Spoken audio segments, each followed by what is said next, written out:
आदमी हो कि अपने मेहरारू से बहुत ज्यादा मोहब्बत करें। इनकर मजबूरी हो। एक मिनट, कौन मजबूरी इनकर हो? है। अच्छा, करिया आदमी ना होना का मास्टर साहब, मफलर हटाओ मुँह पर से, तो मफलर हटाओ। क्या बात है, वेरी गुड, ब्यूटीफुल। जानत हो कहा जरा मेरे माता बहन लोग बैठे रही, तनी ध्यान से सुनी। माई पेट निहारे ले, अब मेहरारू जेब निहारे ले, वो जेब निहारे ले। सच्चाई बताओ थई। अच्छा, आप कमाई के जाइबा तो मेहरारू कही का हो, दिन भर वो हर रहला, कई रुपया कमैला। अच्छा, माई का कही, देख रे हमार लाल सुखाइल चल जात हो, दिना का दिना खटैल है। कब का एकर हाथ होत कर सड़त है, देखा देख तनी दोबरा गयल, तनी घीव दे दियल कर। तो मेहरारू टेढ़े बोली, हैं बूढ़ा आइलू ढेर बतियावे का, घीवा कुल हम ही खाई लगा, इहे तो ठेले न। अब बता, तेरे से कहा जला कि माई पेट देखे ले, मेहरारू जेब देखे ले। हमारे मास्टर साहब गाय बजा के जाई हैं, मम्मी इनकर मेहरारू इनके जाते भर एक बारी पहले पकड़े ले, पकड़ पहले मौसम धरावे ले। तू कहे परेशान हुआ? ये बतावे नहीं, ये कुल बात मत बताओ कर मास्टर साहब, प्लीज हमारे पार्टी से तनी दूरी बनवा। इनकर मेहरारू पहले भर एक बारी पकड़ी। अच्छा, एकवरिया पकड़ले में भी राजबा, धीरे धीरे इनकर मेहरारू यही पॉकेट में हाथ डाली। वही नाय के टोवे ले आराम से, काटोले वो पैसावा हो। साफ साफ बोला, नहीं तो लोग बुरा समझिए। हमारे माता बहन कहे कि कुल का बक्कत हो। यही थैलिए में मामी गिन ले। अच्छा, 100-200 वाली नोट ये तय में छोड़ दई, 500 वाली है तो जानत हो का करी, उठाई के ब्लाउज ऑफ इंडिया में। ई कौन बैंक हो? वहाँ से पॉकेट ना मारा ले। सही बात है। अच्छा, मेहरारू के चलती फिरती अट्ठे संदूक खोले, संदूक संदूक अक्सर तैयार चरवा में बांध लेनी और लेना देना बाकी। अच्छा, इनकर मेहरारू रोक लई। अच्छा, समझ लो कि जौने दिने 500 वाली नोट पौले बा, मामी वही दिने तेल तमरे मास्टर साहब के एड़ी से कपारे ले लगी। यही करिया हो गया भाई। और जौने दिने पैसा इनकर मेहरारू ना पाई, वही इनके बाबू के लगावे शुरू करे ले। एक मिनट मास्टर साहब रुका रुका, हम पूछती काहे इनके बाबू के तेलवा लगावेले? अरे वही 45,000 पेंशन पावन। ओ, मामी इनकर मेहरारू पैसा चलबे करे ले। अरे यार, इज्जत का सवाल है, क्यों पैसा वाला बैठल हुई, धीरे से टिकट बुक करावे लगी। प्रबंध भैया नहीं, तो देखिए मास्टर साहब बड़ा बढ़िया गीत बजौलन, मिजाजी गीत बजौलन है। कोनो लड़का गयल बा बारात में, बारात करे गयल, देखलस बड़ी सुघर साघर लड़की बा, बस लड़किया के देख के उ लड़कवा आँखिया दबाए देहलस। किथुआ से, मुसरे से, पागल कहीं के। आँख दबौले का मतलब लोग समझत हुआ ना? नहीं हो, आँख मार देहलस। अब समझ गलो। अच्छा, जब वो लड़का आँख मरलस, ओकर आँख फूट गई लड़की के। कहिया तोहरे ज्ञान होई मालिक, सीखिला कुछ, सीखिला मास्टर से। अच्छा, आँख मार देलस लड़का, और लड़किया मुड़िया नीचवा कह के मुस्किया देहलस। लड़का समझ गयल। यहू का मन हो का मनवा हो? नंबर देवे के। लड़कवा समझ गए कि 90% हमार मेहनत सफल बा, अब 10% बाकी बा। अब लड़का कैलस का, लड़की के दौड़ के चढ़ल मंच पर एक कलाई पकड़ ललस, लड़किया देहलस 3 के हुनी। ओ माय गॉड, लगता है एकदम इडियट है। पूरा कुत्ता है कि हमार हारमोनियम मास्टर हुआ, इज्जत मत करा, इज्जत का सवाल हो। अब वो लड़का कहलस, और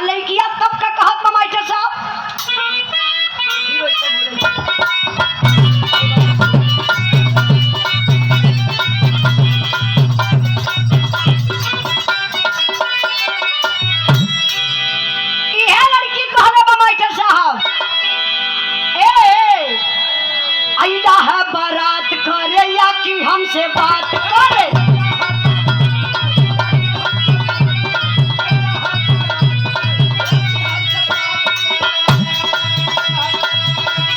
मांगे में मोबाइल नंबर लगातार हाथ धरे।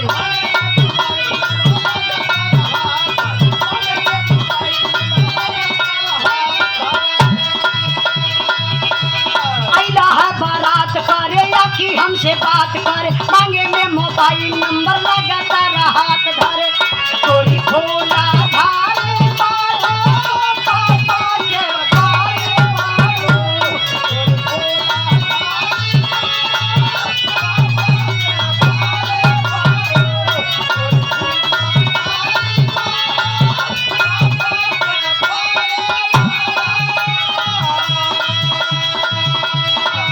चोरी खोला झारी बालो, पापा के बारे बालो। लगलू बासारे तू तपा पिया फरार वाले।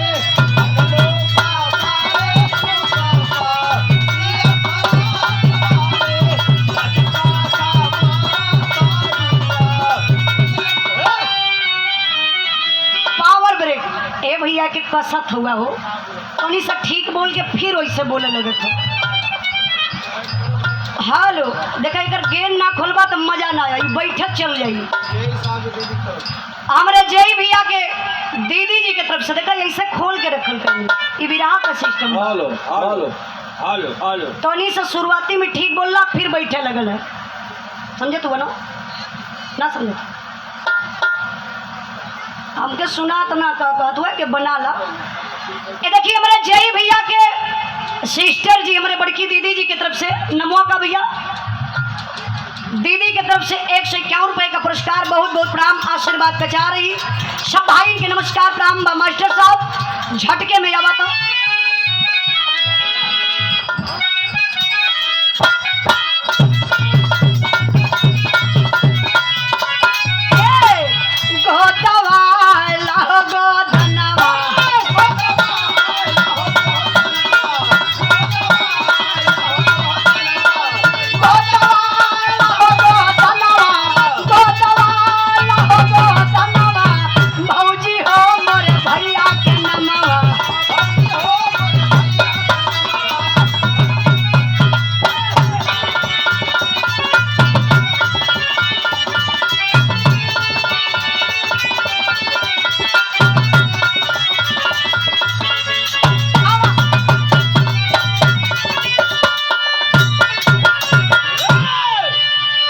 मामी कली सोहर ना गौलू सोहर शुभ बा।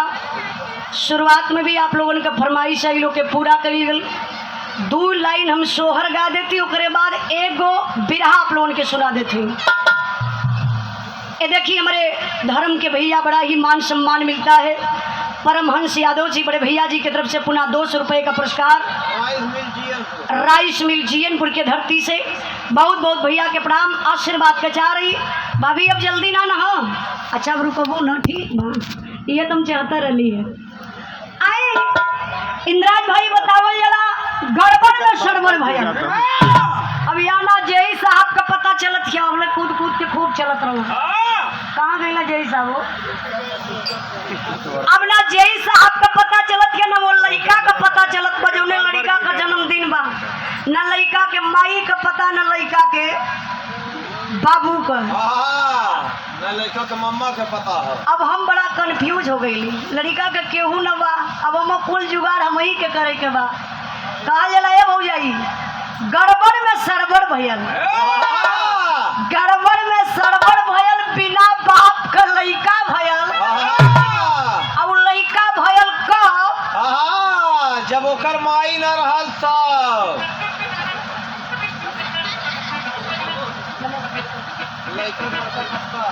राकेश कहाँ गए एक भैया नमो तनी बता दिया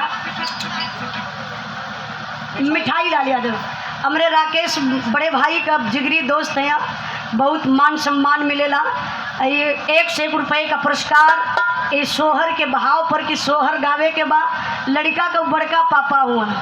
अच्छा आप बहुत बहुत आपके प्रणाम आशीर्वाद के चाह रही परमांश भैया जात होगा ये तो गलत बात है 10-15 मिनट ढेर ना गई थी। हम काहे सब जानत लब पब्लिक अब जात हो कितना बानी के रखल जी सिटी का प्रोग्राम 10-15 मिनट बैठा फिर कहाँ बहने सुने के मिलत हो। तब का आप तो आखिरी मुलाकात है बैठा। अरे ऐसे मत बोल। अच्छा देखी गड़बड़ में सड़बड़ भयल बिना बाप का लइका भयल लइका भयल कब हाँ, जब ओकर माई ना रहल तब मम्मी 5 मिनट कष्ट दे इनके मान लिहल ये लइका का माई जो हारमोनियम बजावत है ई लइका का माई है। गुस्साया मत, सम्मान का बात है।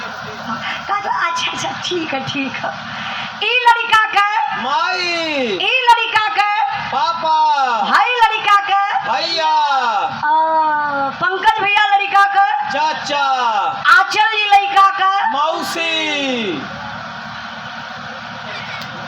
हम लड़का का बुआ अब तू लड़का का मौसा रिश्ता।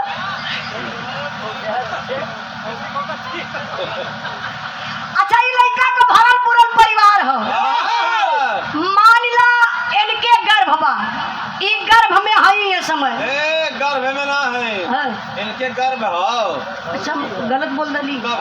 सॉरी भैया इनके गर्भ बा इनके गर्भ हाँ। अच्छा बा ई कहारत ही ये समय 9वां महीना लगल बा। हमार माता बहन लोग बताई हैं कि कितना पीड़ा होला एक बच्चा पैदा करे में। बतावल जला बाबू एक माँ अपने आप को मौत के मुंह में जाती है तब जाकर के एक औलाद पैदा करती है। कभी कभी मुझे कष्ट होता है जब उसी माँ को लोग वृद्धाश्रम में छोड़ आते हैं, बहुत दर्द होता है। जब उसी माँ को शादी होने के बाद बहू बेटा मिल करके दौड़ी दे देते हैं तब मुझे बहुत कष्ट होता है। अब मान लिया लड़का हो गया। अच्छा लड़कवा बाय कहाँ? अरे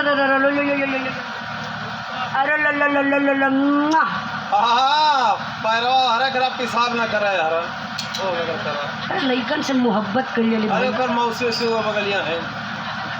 चला भैया यार कल बड़ा बड़ा तगड़ा ही कैसन हो। कब का वो ऑपरेशन वाला है ना पैम्पस पहिरवले हो कि ना? हाँ कुकरे खानदान का हो सुनत पागल कहीं का कुछ भी बोलत रहा।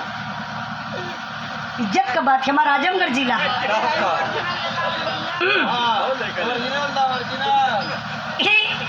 मान ला लड़का हम खोजता रह लेकिन लड़का गया का अब हमें जुगाड़ लगावे के पड़ल है। अब हमारे गोती दयादी लोग जुटेली अजय पकड़ा लड़का के तो लड़का कमाई के लड़का कमाई हो नहीं लड़का कमाई घरे लड़का मौसी के लेके चल गया देख देखबा कुछ का। हाँ 2024 में ठेउरा वाला है। ई देखला लड़का हो गईले गोती दयादी जुटेली तो मम्मी जानत हऊ 4-5 गो घरवा में गावेली ऐसा कहे है बुढ़िया आजी के खोजल जला। देखा वही दिने कहे है तनी जेई बो के बोलावा हो। शैलेंद्र बो कहाँ है वही लौकैनी ना बड़ा बढ़िया सोहर गावेली। कब का दिन बनारस में गावत रहली। तनी पंकज बो के बोलावा। पंकजो बो आ गईली जेईओ साहब का मैडम आ गईली मिठाइयों बो आ गईली लालचनो बो आ गईली चंदुओ बो आ गईली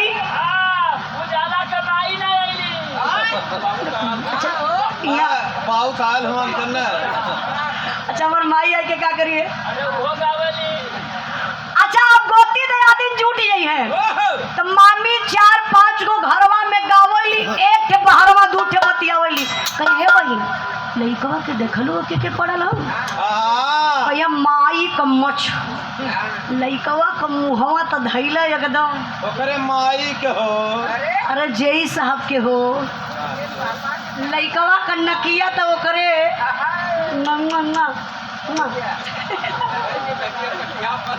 अब हमें चीन गेला कि क्यों दूसरा।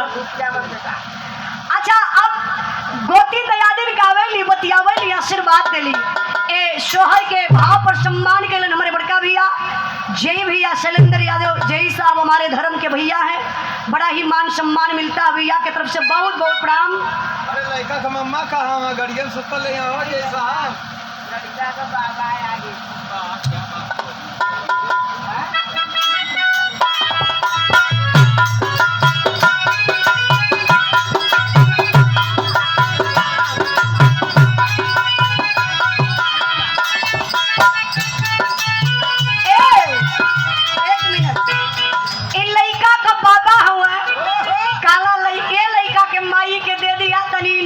पानी पिए जाई बड़ा झौसत जाती है। चंद्रिका यादव प्रधान जी, ये हमारे जय भैया की तरफ से 1 रुपए का पुरस्कार ये सोहर के भाव पर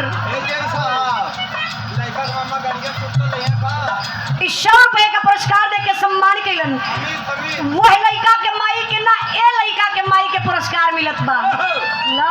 एक मैक्सी गत का खरीद ला, अगले वाले प्रोग्राम में मैक्सी पहन के हवा वाली है आराम से। हाँ, का पेंशन पहन के बैठल हो बेइज्जती होत बा। ए मम्मा कहाँ हुआ बाबू के? आई मामा और मामी कम हियर, धीरे धीरे धीरे धीरे मंच की तरफ आप लोग आई। गोती दया दिन गावेली आशीर्वाद देली का देली भाई साहब।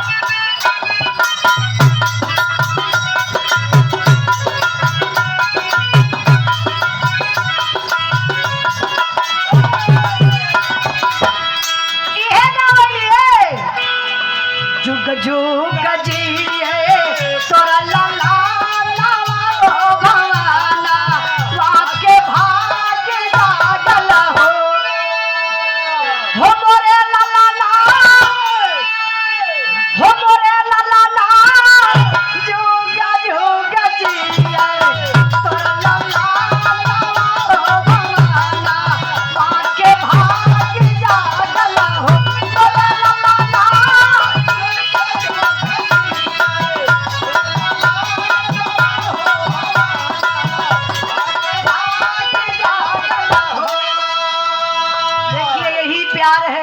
यही सम्मान है, यही आशीर्वाद है।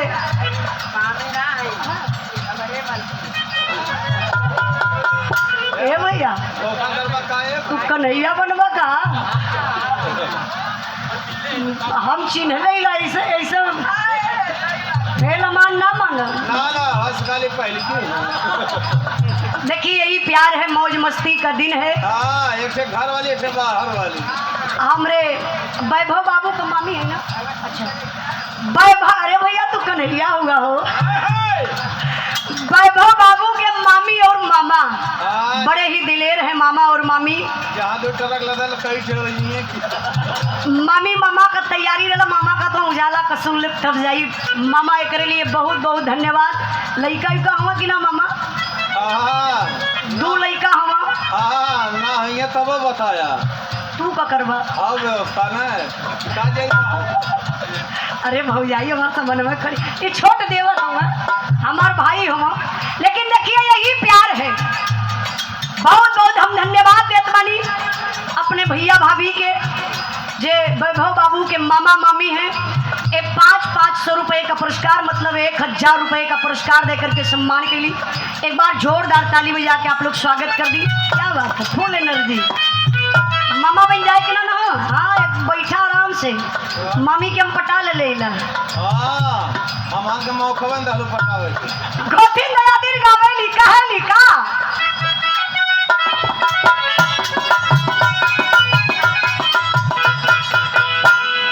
जुग जुग जी है तोरा लाला लावा भवाना वाके भाग जागल हो मोरे लाला ना,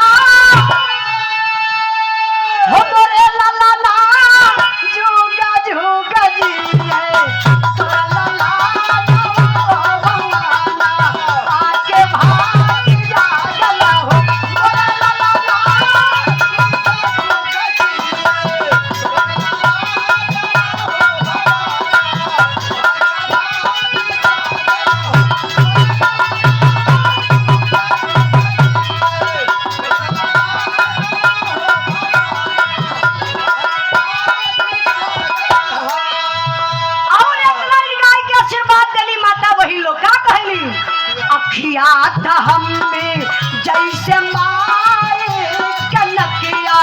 जैसे बाबू के हो मोरे ललना हो मोरे ललना मुहावा सुरूजा आके ज्योतिया हो भवाना आके भाग जागल हो मोरे ललना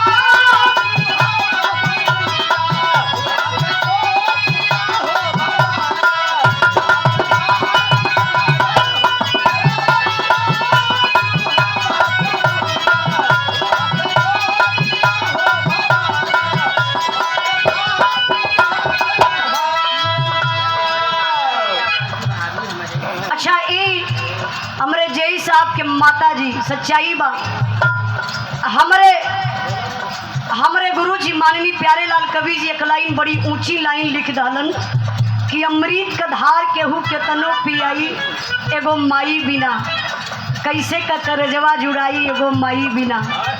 पुरान रिश्ता बा संबंध बा जय साहब के परिवार से आना जाना लगल रहा माई के। अच्छा एक दिन हमसे माता जी से घंटों बात भई प्रोग्राम में जाए के रहल देवरिया अली मुलाकात कैली माई बड़े प्रेम से मिली। हम कहली देखा घर का नारी लक्ष्मी होली माई के अंदर झलकल की इस साक्षात लक्ष्मी आप है।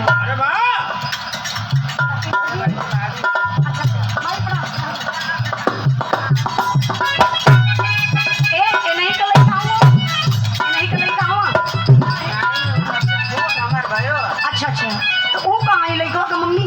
हाँ वो लोग सुतल हो। अच्छा यार कहीं बैठल नहीं बड़ी है कटकरे जरूर हो जाई बतावा सब खुशी मनावत है। हाँ उनके पैसा नहीं हो। अरे पैसा ए भौजी सुना ना ए भौजाई ई कोनो जरूरी ना कि उजाला रुपये पैसा पे बिरहा गावेली हो। हाँ उजाला तो गेहूँ चाउर पे बिरहा गा देली। हाँ 2-4 करोड़ दे दबू तो काम हो जाए। देखी हमारे जय साहब के माता जी और हमारे जय साहब का बड़की भाभी हमारे बड़की भाभी जी की तरफ से माई की तरफ से 1000 रुपये का पुरस्कार। बहुत बहुत माई के प्रणाम। बस माई ऐसा आशीर्वाद बनौले रहा मामी की तुम चिन्हते ही ला।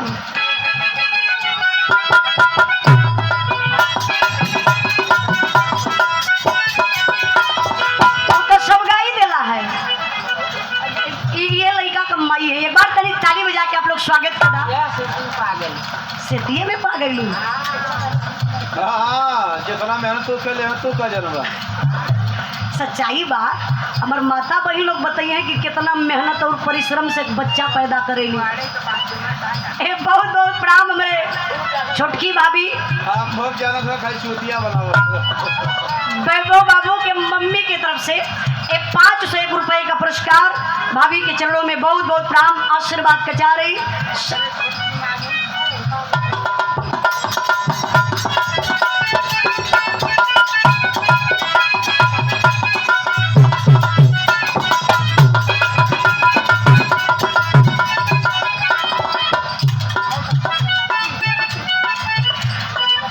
ये देखी हमारे जय साहब का मामी तो हमरो ये लोग मामिए हैं।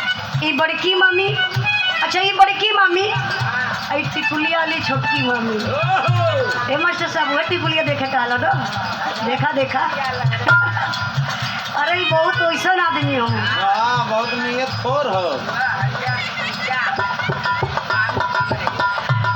बारे बारे जय भैया देखिए सम्मान के लिए सुंदर पुष्पहार और 500 रुपए का पुरस्कार दे करके लड़का के आशीर्वाद दली। लड़का के माई के काली बढ़िया वाली मैक्सी खरीदिया। अच्छा देखी हाँ अभी मैक्सी पहन के बजाई है। 2-3 नया दिन जब गा लली तब पावरिया एवं लगाव में जैसे मेरे पंकज भैया बतौला है। जब पावरिया है तब गावे ले का जय सब घबरायल लगत हुआ कहाँ जात हुआ। ये लड़का के मौसी खोजे जाते हैं। अच्छा ठीक है भैया खोज के लिए कहना बाका।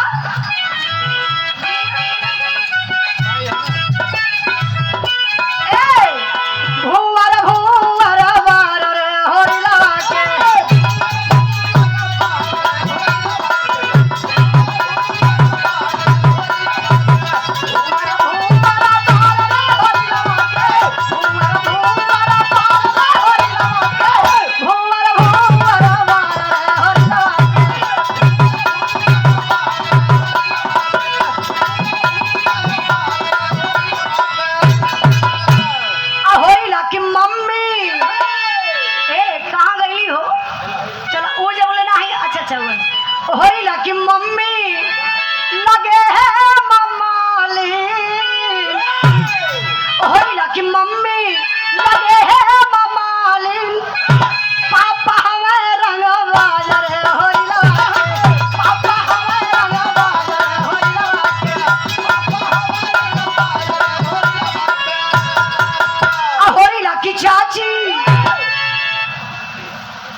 जीयनपुर के धरती से उनके जीजा तरफ से। आपके जीजा जी, अच्छा हाँ जीयनपुर दीदी का घर है, पता बा।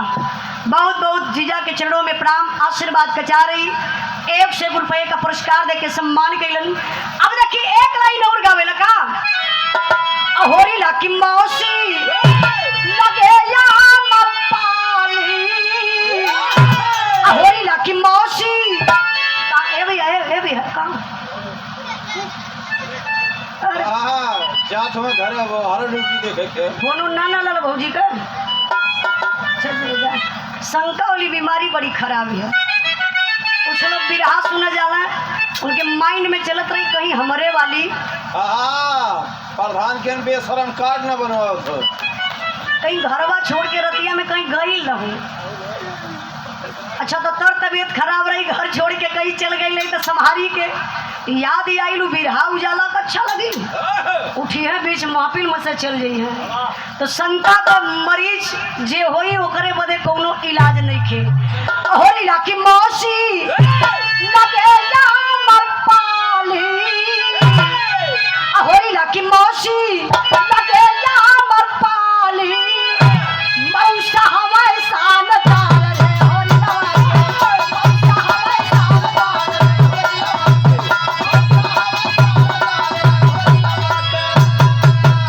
अरे मुआली ए माई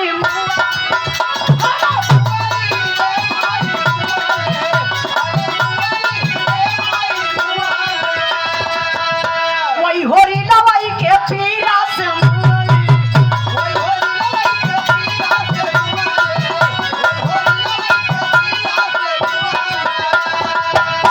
एक लाची दो लाची लाची लाची,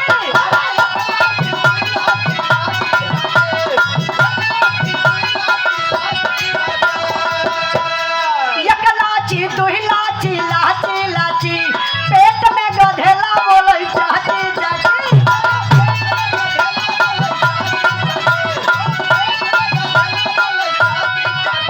अरे बहू पिहा हमहू पिही मुड बना लिया,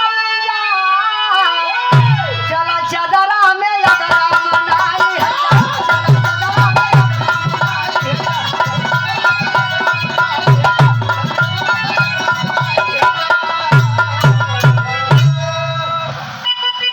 बस बस टाइम बिरहा कभी बा।